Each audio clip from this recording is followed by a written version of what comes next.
Technology has now evolved to the point where the entire Caribbean and sunny countries everywhere have much better prospects than oil producers do.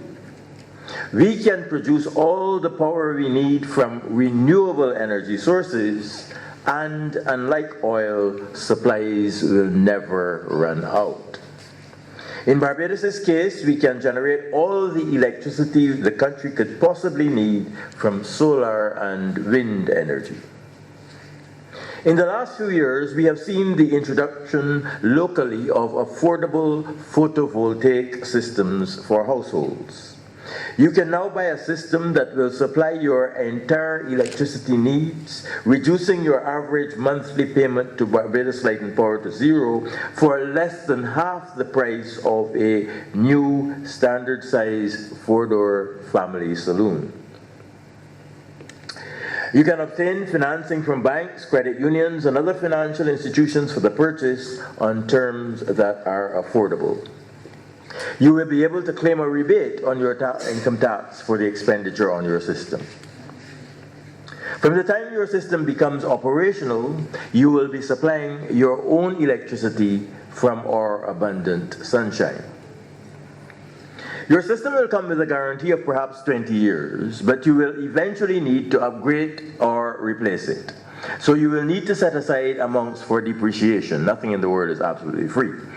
You will also need to have maintenance costs and the cost of additional property insurance to ensure that your system is covered in the event of a disaster.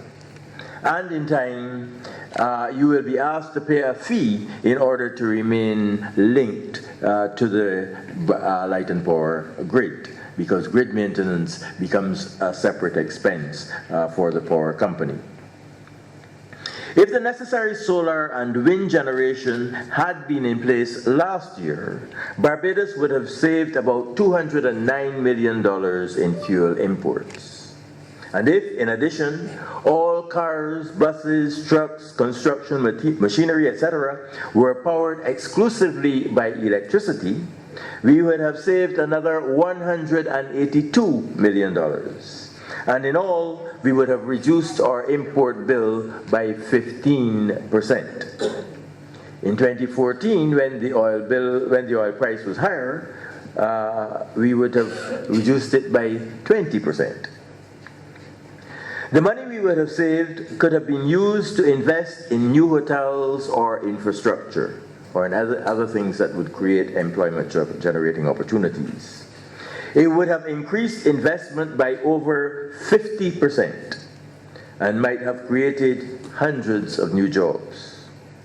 The overall impact on the economy would have been to raise our economic growth from a little less than 1%, which is the Central Bank's estimate of the growth last year, to more than 5%.